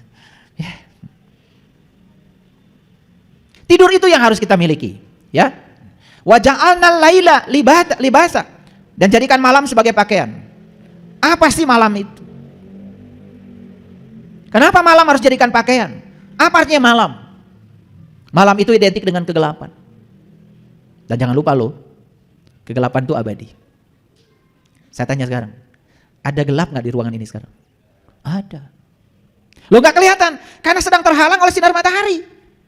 Begitu sinar matahari nanti tidak ada lagi, kan gelap ada. Alam semesta ini sebetulnya diliputi oleh kegelapan. Bahkan matahari pun tinggal dalam kegelapan. Kenapa disebut pakaian? Pakaian itu sesuatu yang menutupi. Ini bukan cerita gelap yang itu, bukan. Cari ilmunya. Ini berita besar loh. Ya. Dan ini tidak akan mengerti kalau tidak mengalami sendiri. Wa ja'alna nahara ma'asya, dan kami jadikan siang untuk penghidupan. Siang yang dimaksud bukan siang ini. Siang itu identik dengan terang. Artinya apa? Kalau ingin hidup benar, hiduplah dalam terang. Terang apa? Terang jiwamu. Maka di Quran surat Ar-Rahman dikatakan Rabbul Masyriqain wa Rabbul Maghribain. Ada dua matahari yang harus kau kenal. Satu matahari jasmani, itu siang yang sekarang. Tapi satu lagi, matahari ruhani. Matahari ruhani itu tidak bergantung pada siang malamnya semesta ini. Orang yang sudah menemukan matahari ruhani, mau siang, mau malam, tetap saja bagi dia siang. Cari ilmunya. Gak saya bagi. Ini saya bagi clue-cluenya aja. Enak aja. Ini kisi-kisinya aja. Ini kalau mau ujian, masa ujian dikasih tahu soalnya. Saya paling kali ngasih tahu kisi-kisi aja. Ini kisi-kisi aja, kisi-kisi. Wa banaina fawqakum sab'an shidada. Dan kami bina di atas kamu 7 buah yang kokoh. Loh kok 7 bukan 8? Kok ini sama dengan tawaf 7? Kok sama dengan sa'i 7? Sama dengan melempar jumroh dengan 7 batu? Kok sama ya dengan 7 ayat Al-Fatihah 7 juga? Cari. Gak saya kasih tahu. Dan leluhur kita udah ngasih isyarat. Shiratal mustaqim itu ternyata rambut dibelah 7, bukan dibelah 8. Hebatnya leluhur kita. Berarti leluhur kita ilmunya sudah sampai. Di ayat lain Allah mengatakan, ya, tentang yang 7 ini banyak sekali. Aku sudah menunjukkan 7 jalan kepadamu. Itu dalam Quran surat Al-Mu'minun. Dan di ayat ini Allah mengatakan, wa banaina fawqakum sab'an shidada. Dan kami bina di atas kamu 7 buah yang amat kokoh. Cari itu. Itu jalannya. Itu yang disebut dengan Shiratal Mustaqim. Tahu Shiratal Mustaqim? Shiratal ladzina an'amta alaihim. Jalannya orang yang mendapat nikmat. Jadi kalau kita ingin dapat nikmat yang sebenarnya, Allah sudah ngasih jalan di sini. Wa banaina fawqakum sab'an shidada. Keren banget ya. Ketika kalian sudah bisa menapaki perjalanan ke dalam diri, apa yang terjadi? Wa ja'alna sirajau wahaja. Dan kami jadikan pelita yang amat terang. Kalau sudah ketemu pelitanya. Allahu nurus samawati wal ardh. Masalu nurihi kamishkatin fiha misbah. Al-misbahu fi jujaja. Al-jujajatu ka'annaha kaukab. Allah adalah cahaya langit dan bumi. Perumpamaan cahayanya seperti yang bisa kau saksikan dalam mishkat, relung cahaya yang ada dalam dirimu. Di dalamnya ada pelita besar, pelita itu dalam kaca, kaca laksana bintang yang berkilauan seperti mutiara. Itulah yang disebut dengan nur ala nur, cahaya di atas cahaya. Yahdillahu li nurihi may yasha, dan Allah akan menunjukkan pada cahayanya siapa saja yang dikehendakinya.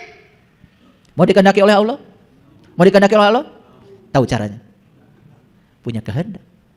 Allah itu hanya menghendaki mereka yang punya kehendak.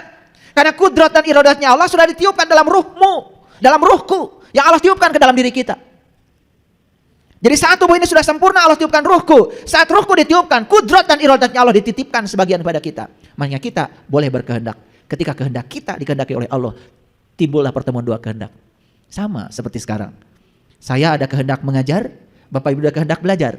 Terjadilah proses belajar, mengajar. Hilang aja salah satu kehendak. Bisa terjadi ini? Gak bisa. Kalau saya gak mau ngajar, gak ada kajian ini hari ini. Betul? Jadi Allah tuh menghendaki bukan semena-mena. Allah menghendaki mereka yang punya kehendak. Apa artinya? Allah ingin semua dimulai dari dirimu sendiri. Kembali lagi pada judul kita.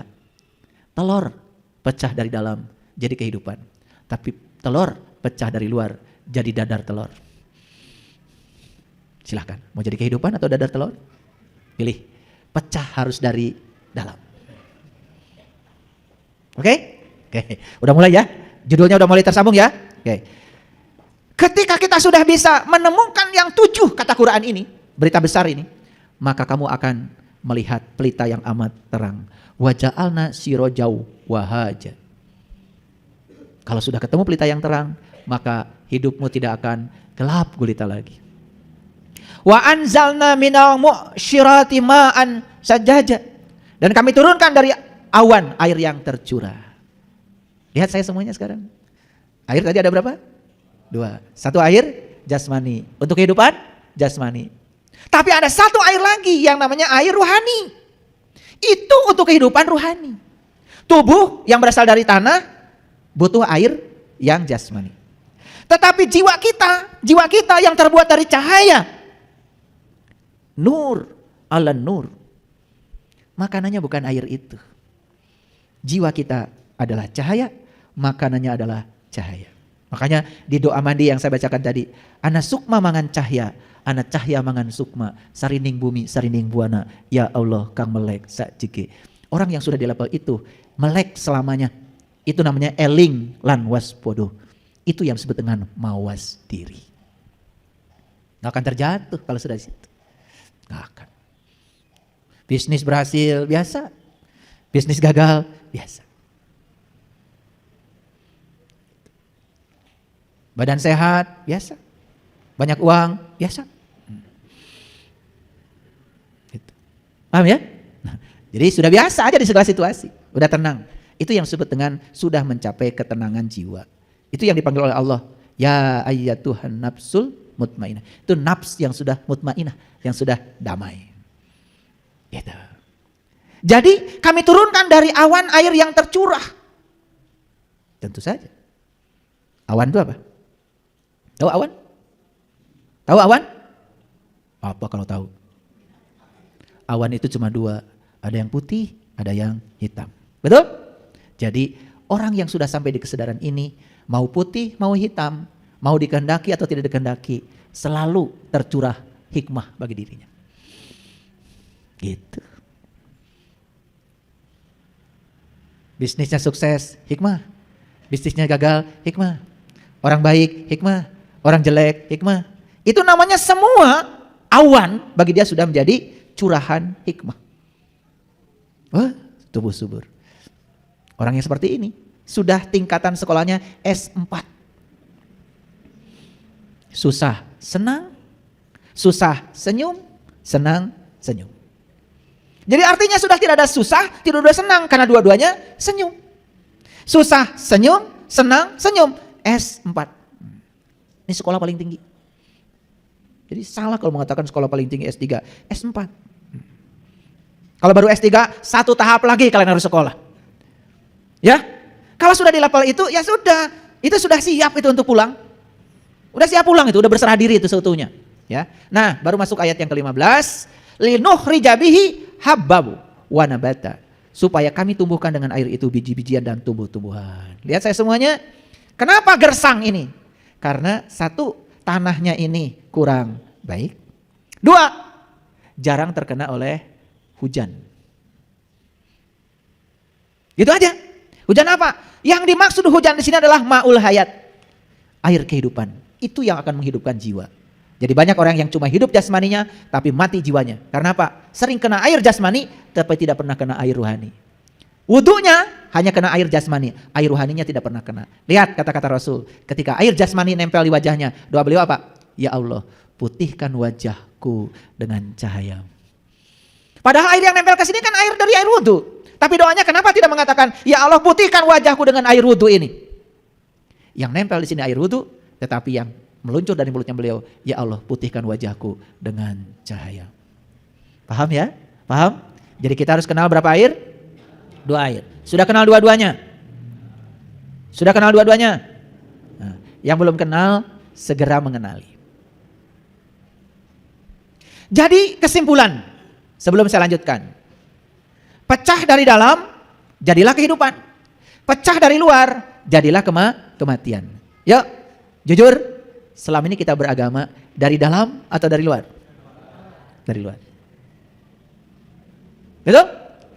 Jujur ya. Selama ini yang menggerakkan kita sholat apa? Ingin pahala, takut siksa. Luar apa dalam? Luar. Betul? Kalian tuh gak mau sholat karena tidak merasakan enaknya sholat, tapi malu sama tetangga. Luar ke dalam, dalam keluar. Malu sama tetangga? Berarti dari luar. Sebetulnya males Jumatan. Cuman teman-teman udah bawa sajadah di kantor. Betul? Akhirnya malas-malas pun paling belakang lagi. Padahal di sini dongol. Nyampe di masjid, imamnya, khotibnya, ceramahnya panjang, tambah kesel. Begitu sholat, bacaannya panjang. Surat Al-Baqarah. Tambah kesel. Jadi kita jadi menyiksa diri sendiri. Kenapa? Karena sebetulnya yang menggerakkan kita adalah faktor eksternal, bukan internal. Mohon maaf, saya bicara begini. Saya pernah berada di situasi itu. Jadi pengalaman. Makanya saya jadinya nggak mau sekarang membodohi diri saya sendiri. Saya ingin Jumatan ya dari dalam saya. Saya ingin sholat dari dalam saya. Saya ingin tahajud dari dalam saya. Sekarang semuanya sudah dari dalam. Maka tumbuh suburlah semua biji-bijian yang ada di sini. Paham? Oke. Jadi biji-bijian kalian sekarang tumbuh subur atau merana? Kenapa? Salah jalan. Harusnya dari dalam keluar, ini dari luar ke dalam. Ngerti ya judul ini? Nah, ini saya kalau bikin judul itu ada maksudnya, ada maksudnya. Makanya kajian-kajian saya judulnya beda. Karena saya tidak mau sama. Ya. Nggak akan di kajian saya meningkatkan iman dan takwa. Nggak ada judul itu. Tetapi dengan saya bahas ini, meningkat gak iman? Meningkat gak takwa? Iya. Jadi kalau ingin meningkatkan iman dan takwa, kira-kira dari luar ke dalam atau dari dalam keluar? Di dalam. Kalau gitu, Nabi Muhammad sholatnya mi'raj dulu, sholat dulu. Ketemu dulu, nyembah dulu. Nah, dari dalam keluar atau dari luar ke dalam? Dalam keluar. Kalian?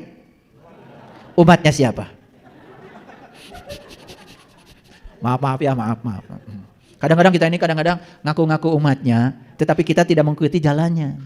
Harusnya kita ikutin dong jalannya beliau. Betul nggak? Itu. Makanya kata Nabi kan, sholatlah kalian sebagaimana kau lihat aku sholat. Apakah sholat kita sudah seperti sholatnya Nabi? Lahirnya saja sudah kacau. Takbirnya kemana? Rukunya kemana? Apalagi batinnya. Betul apa tidak? Nah, yuk perbaiki lahir batinnya. Kalau sudah sampai di level itu, nikmat. Nah, sekarang masuk pada renungan. Orang bijaksana mengubah pikirannya, tapi orang bodoh tidak. Kira-kira kita termasuk bijaksana atau bodoh? Belum ngerti ya? Oke, kalau belum ngerti gini. Ada orang pinjam uang sama kita 3 hari, janji belum mengembalikan. Ya? Mana yang kita lakukan? Mengubah pikiran atau memaksa orang supaya dia bayar? Ini udah mulai tidak jujur ini. Udah mulai tidak jujur. Tapi kerasa ke sayanya langsung nih.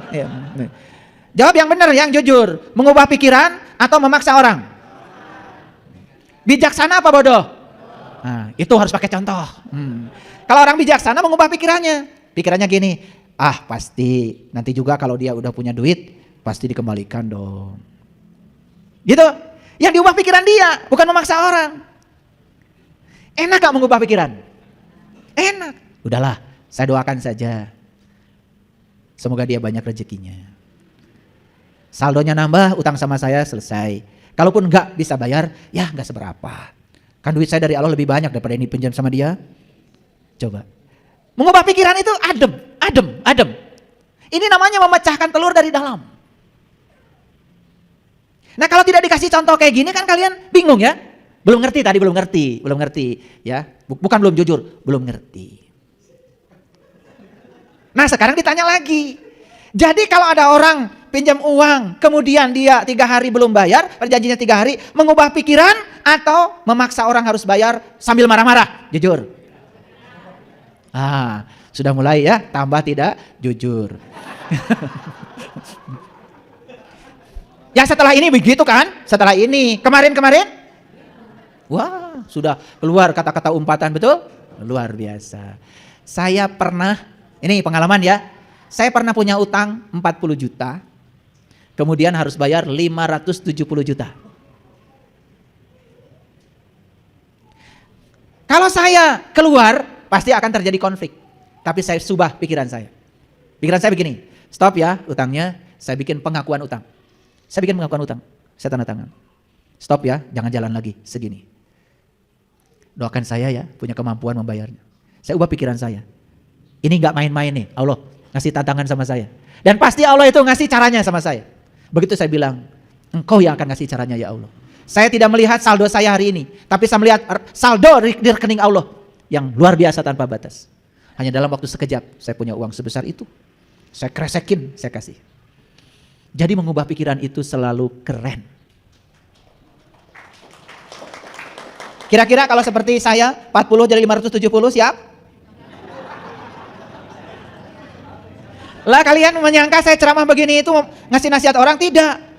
Saya tidak berkepentingan ngasih nasihat sama kalian semua, tapi saya berkepentingan memberikan pengalaman pribadi saya. Dan semua yang saya omongkan, yang saya katakan di sini itu pengalaman. Karena saya tidak berhak membicarakan sesuatu yang saya tidak pernah mengalaminya. Jadi sudah dilampaui itu semua. Dan ini butir-butir mutiara yang saya bagikan. Oke, sekarang mengerti? Kira-kira kemarin kita orang bijaksana atau orang bodoh? Kalau besok kalian masih begitu, berarti simpulkan sendiri. Ya. Bila ingin terbang, tinggalkan semua yang membebani. Kenapa kita selama ini merangkak tidak bisa terbang? Terlalu banyak bawaan. Karena kita terlalu banyak melekat pada sesuatu. Makanya belajar melepaskan. Belajar melepaskan. Air yang ada di saya ini ringan, cuma 600 mili. Betul? Kalau saya pegangnya sebentar, gak masalah. Gak masalah. Mohon maaf, tangannya gini Pak. Ya, enggak, tunggu aja. Kan semua harus dialami, nggak boleh teori.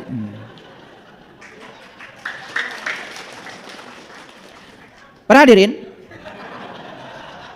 perubahan itu menyakitkan. Tapi tidak ada yang lebih menyakitkan daripada bertahan pada tempat yang bukan milik kita. Lihat saya semuanya. Perubahan itu menyakitkan, tetapi tidak ada yang lebih menyakitkan daripada bertahan pada tempat yang bukan milik kita. Kita ini selama ini sering tinggal di tempat yang bukan tempat kita. Pura-pura baik, pura-pura menyenangkan, pura-pura soleh, pura-pura hebat, padahal semuanya sedang menipu diri kita sendiri. Daripada kita tinggal di tempat yang bukan milik kita, yuk kita sekarang pindah ke tempat kita sendiri. Artinya apa? Jadi diri sendiri. Pegal Pak? Oke, kasih ya Pak. Oke, tepuk tangan dulu. Jadi apa masalah kita? Masalah kita bukan air segede ini. Kelamaan pegang. Jadi sebetulnya kita ini selama ini ya menganggap masalah itu adalah objeknya. Padahal air ini dipegang sebentar nggak masalah. Tapi tadi dipegang agak lama, pegal Pak. Jadi sebetulnya yang menimbulkan pegal itu berat air ini atau lamanya pegang air? Kelamaan. Jadi sebetulnya yang kalian membuat bermasalah dalam hidup itu kelamaan megangnya. Lah iya, orang yang menyakiti kita, dia aja udah lupa sama kita masih ingat sama dia, kelamaan. Betul apa tidak? Nah iya, kelamaan. Ini wajahnya kayak gini kalau kelamaan, pucat. Nah, kita selama ini tidak tinggal di tempat kita. Selama ini kita tinggal di tempat yang bukan milik kita. Maaf ya, berpura-pura. Sepanjang kita beragama berpura-pura, padahal kita sebenarnya tidak menikmatinya, sepanjang itu tidak akan pernah mengubah kesadaran kita. Maka saya mengajak, yuk mulai beragama seperti yang diajarkan para nabi, para rasul. Mulai dari dalam. Makanya Nabi Muhammad bilang, awwaluddin ma'rifatullah. Awalnya agama adalah mengenal Allah. Mereka yang tidak bisa mengubah cara pikir, tak akan bisa mengubah apapun. Yang tidak bisa mengubah cara berpikirnya, dia tidak bisa mengubah apapun. Tadi sudah saya kasih contoh mengubah cara pikir. Tadi contoh sederhana kan? Sudah sederhana, ya. Saya hilang mobil, dipinjam tetangga. Mobil baru loh, 1,5 bulan. Sampai sekarang enggak balik. Alhamdulillah. Saya alhamdulillah. Kenapa? Waktu itu kejadiannya begini. Saya itu kalau jalan-jalan ke mall sama istri saya, anak saya, waktu enggak punya mobil, anteng. Tapi begitu punya mobil, sebentar-sebentar ke parkiran. Istri saya bilang, ya setelah punya mobil ayah jadi susah katanya. Alhamdulillah itu mobil saya dipinjam tetangga hilang sampai sekarang. Tetapi kesusahan saya yang itu sudah tidak ada lagi. Jadi saya tahu cara Allah membebaskan kemelekatan saya pada mobil saja. Saya harus kehilangan mobilnya. Jadi untuk perubahan itu mahal. Sekarang saya punya mobil dipakai siapapun, dipakai anak saya, dipakai siapa. Anak saya bilang, ya mobil kejedot. Gak apa-apa, kan dipakai. Jadi pikiran yang diubah semuanya jadi anteng. Betul gak? Ya namanya mobil dipakai. Ya gak apa-apa, ada asuransi. Tapi waktu pikiran tidak diubah, berat semuanya. Jadi maksud saya, itu sebabnya mereka yang tidak bisa mengubah cara pikir, tak akan bisa mengubah apapun. Lagi-lagi, memecahkan telur dari dalam. Semua hal terasa sulit sebelum menjadi mudah. Betul? Semua hal terasa sulit sebelum menjadi mudah. Kenapa? Sulit itu di awal aja kok. Mengubah cara pandang ini sulit memang di awal. Tapi kalau sudah terbiasa, semuanya menjadi mudah. Bukan menjadi kesulitan lagi. Makanya saya bilang, buat apa marah? Kan lebih bagus memaafkan. Buat apa menyalahkan? Kan lebih bagus memahami. Betul nggak? Iya, gitu aja kok. Sesederhana itu. Makanya orang bodoh tidak akan bisa menerima orang pintar. Karena belum pernah pintar. Tapi orang pintar keterlaluan kalau tidak bisa menerima orang bodoh. Kan pernah bodoh. Betul nggak? Nah ciri orang pintar itu bisa menerima orang bodoh apa adanya. Jadi kalau ada orang pintar bilang, bodoh kamu. Yang gitu aja, dia nggak pintar. Nggak pintar. Berarti dia masih bodoh. Mau disebut pintar? Mau? Terima orang bodoh apa adanya. Mau disebut orang sadar? Terima yang tidak sadar apa adanya. Betul nggak? Lah kalian itu kan begitu ada orang yang dianggap salah olehmu, dianggap tidak sadar, langsung dimarahin kan? Kalau kalian masih marah sama orang yang tidak sadar, kalian belum sadar. Ciri orang yang sadar, dia bisa menerima orang yang tidak sadar apa adanya. Kenapa? Karena dia pernah tidak sadar. Kasihan loh, orang sadar, orang yang tidak sadar kan belum pernah sadar. Jangan dipaksa. Jadikan perubahan sebagai aturan, ini penting, bukan sebagai pengontrol. Yuk lihat saya semuanya. Jadikan perubahan sebagai aturan, bukan pengontrol. Maksudnya apa?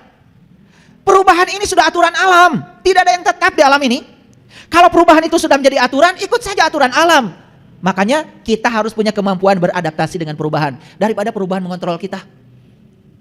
Nah banyak orang yang masih dikontrol oleh perubahan. Sehingga apa? Dia tidak siap untuk berubah.